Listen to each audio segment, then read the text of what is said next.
Hello दोस्तों, स्वागत है आप सभी का हमारे online channel Aaradhya RAS academy में। दोस्तों, पूरे भारतवर्ष में जितनी भी प्रतियोगी परीक्षाएं आयोजित होती है उन सभी प्रतियोगी परीक्षाओं के लिए पॉलिटिकल साइंस से संबंधित टॉप 25 प्रश्न बताए गए हैं जो आपकी प्रतियोगी परीक्षा के लिए अत्यंत महत्वपूर्ण है। दोस्तों, ये 25 के 25 प्रश्न आपको रटने हैं। आराध्या आरएएस एकेडमी के यूट्यूब चैनल को सब्सक्राइब जरूर करें, बेल आइकन को दबाएं, वीडियो को लाइक और अपने दोस्तों के पास में शेयर जरूर करें।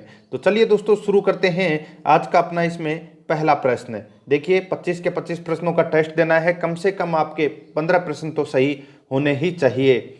तो देखिए, पहला प्रश्न है, निम्नलिखित में से कौन भारत का मुख्य न्यायाधीश नियुक्त नहीं किया गया है। तो दोस्तों, बताना है कि इनमें से कौन भारत का मुख्य न्यायाधीश नहीं रहा हुआ है, तो ये अपने को बताना है। देखिए, आरसी लाहोटी ये मुख्य न्यायाधीश रह चुके हैं, KGB पटनायक ये भी रह चुके हैं, और VN खरे ये भी दोस्तों इसमें मुख्य न्यायाधीश रह चुके हैं भारत के। लेकिन यहाँ पे SS गिल है, ये मुख्य न्यायाधीश नहीं रहे हैं। तो इसका राइट आंसर हो जाएगा वो है C नंबर का ऑप्शन, बिल्कुल सही उत्तर हो जाएगा। आगे देखिए, इसमें संविधान की प्रस्तावना के अनुसार भारत है एक, संविधान की प्रस्तावना के अनुसार भारत है एक क्या है। तो दोस्तों, प्रस्तावना में आप शुरू में देखा होगा, हम भारत के लोग संपूर्ण प्रभुत्व संपन्न समाजवादी धर्मनिरपेक्ष लोकतांत्रिक गणराज्य, ये आपने पढ़ा होगा दोस्तों प्रस्तावना की पहली लाइन के अंदर। तो इस प्रश्न का राइट आंसर हो जाएगा वो है संप्रभु समाजवादी धर्मनिरपेक्ष लोकतांत्रिक गणराज्य। ये दोस्तों प्रस्तावना के अनुसार भारत है एक, ठीक है। तो इसका राइट आंसर D नंबर का ऑप्शन बिल्कुल सही उत्तर हो जाएगा। देखिए, एज इट इज यानी कि सेम टू सेम प्रश्न है, ये विभिन्न परीक्षाओं में पूछे जा चुके हैं पूरे भारत में, इसलिए आपको ये याद रखने हैं। आगे देखिए, संयुक्त राष्ट्र संघ कब अस्तित्व में आया। तो दोस्तों, संयुक्त राष्ट्र संघ है, इसकी स्थापना दोस्तों आप सभी को पता है कब हुई थी, 1945 में। और 1945 के ऑप्शन दोस्तों दो है, ठीक है। एक 26 नवंबर 1945, एक 24 अक्टूबर 1945। तो इसका राइट आंसर हो जाएगा 24 अक्टूबर 1945 को संयुक्त राष्ट्र संघ की स्थापना हुई थी। A नंबर का ऑप्शन सही उत्तर हो जाएगा। नेक्स्ट है 4 नंबर का प्रश्न है, इसमें देखिए, हाल ही में निम्नलिखित में से किसने BB टंडन से मुख्य चुनाव आयुक्त के रूप में पदभार संभाल लिया है।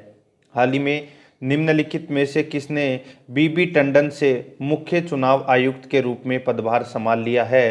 तो इसका राइट आंसर हो जाएगा वो है दोस्तों N गोपाल स्वामी ने, N गोपाल स्वामी, ठीक है। तो इसका right answer B number option हो जाएगा। नेक्स्ट क्वेश्चन है 5 नंबर का प्रश्न है, भारत के उपराष्ट्रपति का चुनाव करने वाले निर्वाचक मंडल में होते हैं, तो कौन कौन होते हैं। उपराष्ट्रपति के चुनाव करने वाले निर्वाचक मंडल में कौन कौन होते हैं। तो देखिए, लोकसभा और राज्यसभा दोनों सदनों के सदस्य होते हैं उपराष्ट्रपति के चुनाव के लिए, ठीक है। तो यहाँ पे संसद के दोनों सदनों के सदस्य हैं, इसमें भाग लेते हैं। तो इसका राइट आंसर C नंबर का ऑप्शन हो जाएगा। नेक्स्ट क्वेश्चन है 6 नंबर प्रश्न है, इसमें देखिए, कौन लोकसभा और राज्यसभा की संयुक्त बैठक की अध्यक्षता करता है। तो सीधा सा सबको पता होना चाहिए दोस्तों, लोकसभा और राज्यसभा की जो संयुक्त बैठक होती है, उस संयुक्त बैठक की अध्यक्षता है वो लोकसभा अध्यक्ष करता है, ठीक है। कई बार ऑप्शन में राष्ट्रपति भी दे दिया जाता है, तो दोस्तों आपको याद रखना है राष्ट्रपति अध्यक्षता नहीं करता, लोकसभा अध्यक्ष ही अध्यक्षता करता है। A नंबर का ऑप्शन बिल्कुल सही उत्तर हो जाएगा। नेक्स्ट क्वेश्चन है 7 नंबर का प्रश्न है, निम्नलिखित में से राष्ट्रीय प्राधिकरण रासायनिक हथियार कन्वेंशन के कार्यों की देखरेख के लिए संचालक समिति का अध्यक्ष कौन है। तो यानी कि दोस्तों CWC के कार्यों की देखरेख के लिए संचालन समिति का अध्यक्ष कौन है। तो इसका राइट आंसर हो जाएगा वो है कैबिनेट सचिव, ठीक है। D नंबर का ऑप्शन बिल्कुल सही उत्तर हो जाएगा, कैबिनेट सचिव। नेक्स्ट है 8 नंबर का प्रश्न है, क्या संविधान अधिनियम यानी कि 90 द्वितीय संशोधन, 90 द्वितीय संशोधन अधिनियम, क्या संविधान अधिनियम 2003 के साथ सौदा है। तो दोस्तों सीधा सा है, यहाँ पे अपने को बताना है क्या संविधान संशोधन अधिनियम 2003 के साथ सौदा है। तो दोस्तों क्या है 2003 में, तो वो है 8वीं अनुसूची में बोडो, डोगरी, मैथिली और संथाली भाषा का समावेश किया गया था। ठीक है, यह आपको याद रखना है। सी नंबर का ऑप्शन बिल्कुल सही उत्तर हो जाएगा। ठीक है, आगे देखिए 9 नंबर प्रश्न है, मध्यवर्ती स्तर पर पंचायतों एक जनसंख्या कम होने एक राज्य में गठित नहीं किया जा सकता। तो दोस्तों देखिए, मध्यवर्ती स्तर पर पंचायतों की जनसंख्या कम होने पर एक राज्य में गठित नहीं किया जा सकता। तो दोस्तों वो जनसंख्या कितनी, तो वो है 20 लाख। ठीक है, तो इसका राइट आंसर वो है सी नंबर का ऑप्शन बिल्कुल सही उत्तर हो जाएगा, 20 लाख। नेक्स्ट है, और अगला प्रश्न बहुत ही शानदार लेवल का है। देखिए, संसद में धन विधेयक केवल किसकी सिफारिश के साथ पेश किया जा सकता है? तो संसद में जो धन विधेयक पेश किया जाता है वो किसकी सिफारिश के साथ में पेश किया जाता है? तो ये किया जाता है दोस्तों भारत के राष्ट्रपति की सिफारिश पर ये धन विधेयक है ये पेश किया जाता है संसद में। ए नंबर का ऑप्शन बिल्कुल सही उत्तर हो जाएगा। नेक्स्ट, भारत में निम्न में से भारत के संविधान में किसकी स्थापना के बारे में नहीं कहा गया है? तो दोस्तों भारत के संविधान में किसकी स्थापना के बारे में नहीं कहा गया है? तो यहाँ पे देखिए दोस्तों, वित्त आयोग, चुनाव आयोग, संघ लोक सेवा आयोग और योजना आयोग। तो योजना आयोग का जो उल्लेख है वो दोस्तों भारतीय संविधान में नहीं किया गया है।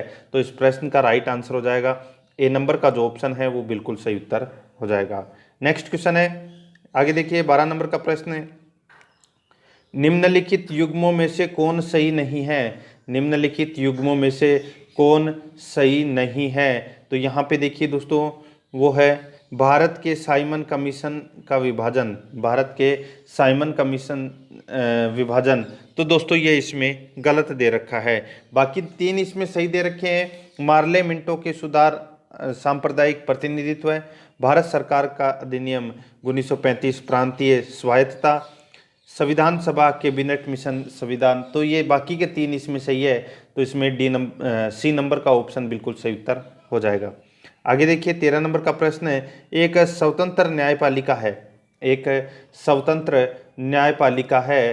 तो दोस्तों वो है लोगों के नागरिक अधिकारों के लिए रक्षा करना, लोगों के नागरिक अधिकारों के लिए रक्षा करना, ये एक स्वतंत्र न्यायपालिका है। ए नंबर का ऑप्शन बिल्कुल सही उत्तर हो जाएगा। आगे देखिए, निम्न में से कौन सा एक राज्य में कार्यकारी का समारोह नहीं है? निम्न में से कौन सा एक राज्य में कार्यकारी का समारोह नहीं है? तो वो देखिए मंत्रियों को नियुक्त करने और बर्खास्त करने के लिए बिल्कुल सही है दोस्तों, ये है। आगे देखिए, विधायिका द्वारा पारित कानूनों को लागू करने के लिए, ये भी है। तीसरा देखिए, विधायकों की नियुक्ति और खारिज करने के लिए दोस्तों एक राज्य में कार्यकारी का समारोह नहीं है। ठीक है, तो इसमें सी नंबर का ऑप्शन है वो गलत दे रखा है। तो अपना राइट आंसर क्या हो जाएगा? सी नंबर का ऑप्शन बिल्कुल सही उत्तर। ठीक है, आगे देखिए, देश का प्रशासन चलाने के लिए, ये भी सही है इसमें। तो C number option right answer हो जाएगा क्योंकि वो गलत दे रखा है। आगे देखिए, एक विशिष्ट अवधि के लिए चुने गए एक कार्यकारी प्रधान विधायिका के लिए जिम्मेदार नहीं है और केवल महाभियोग या मौत से हटाया जा सकता है, जहां इस तरह के एक सरकार के रूप में जाना जाता है। तो दोस्तों वो है किसे जाना जाता है? तो वो है सरकार के राष्ट्रपति के प्रकार के रूप में। ठीक है, सरकार के राष्ट्रपति के प्रकार के रूप में। तो इसका राइट आंसर बी नंबर का ऑप्शन बिल्कुल सही उत्तर हो जाएगा। नेक्स्ट है, सरकार की एक संसदीय प्रकार में मंत्रालय जिम्मेदार है। सरकार की एक संसदीय प्रकार में मंत्रालय जिम्मेदार है। तो दोस्तों इसका राइट आंसर हो जाएगा वो है निचले सदन केवल। ठीक है, निचले सदन केवल, बी नंबर का ऑप्शन बिल्कुल सही उत्तर हो जाएगा। ठीक है, और निचला सदन कौन सा होता है? तो वो है लोकसभा।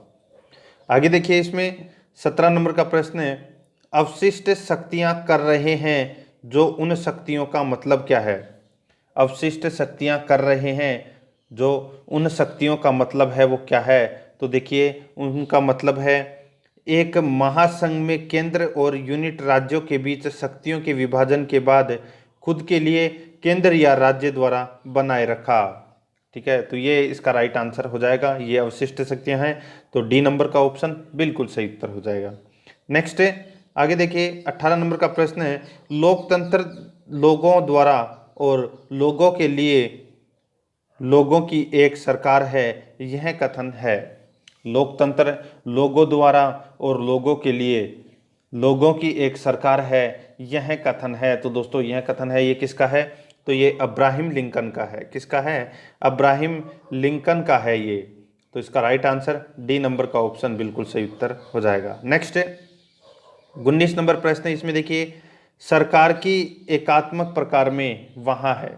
सरकार की एकात्मक प्रकार में वहाँ है, पूरे राज्य के लिए प्रशासन की एक इकाई। पूरे राज्य के लिए प्रशासन की एक इकाई, बी नंबर का ऑप्शन बिल्कुल सही उत्तर हो जाएगा। आगे देखिए, लोगों की भलाई के लिए एक व्यक्ति द्वारा शासित राज्य के रूप में जाना जाता है। लोगों की भलाई के लिए एक व्यक्ति द्वारा शासित राज्य के रूप में जाना जाता है, तो वो है दोस्तों राजशाही। क्या बोलते हैं उसको? राजशाही, बी नंबर का ऑप्शन सही उत्तर। नेक्स्ट है, एक संवैधानिक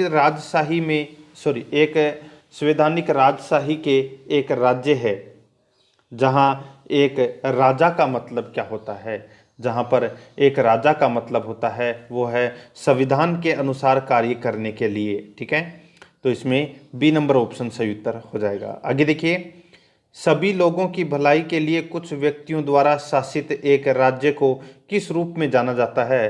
तो दोस्तों किस रूप में जाना जाता है?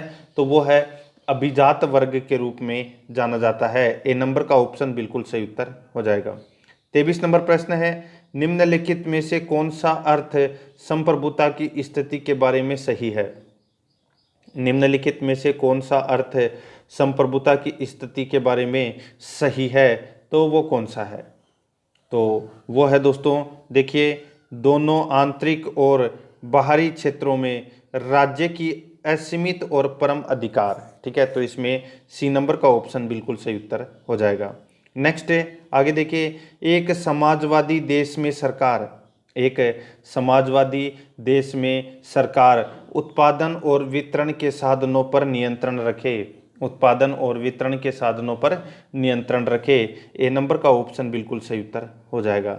आगे देखिए 25 नंबर प्रश्न है और आज का अपना अंतिम प्रश्न है, संविधान सभा का मुख्य कार्य है। तो क्या है मुख्य कार्य? वो है संविधान निर्धारण करना। तो इसमें ए नंबर का ऑप्शन बिल्कुल सही उत्तर हो जाएगा।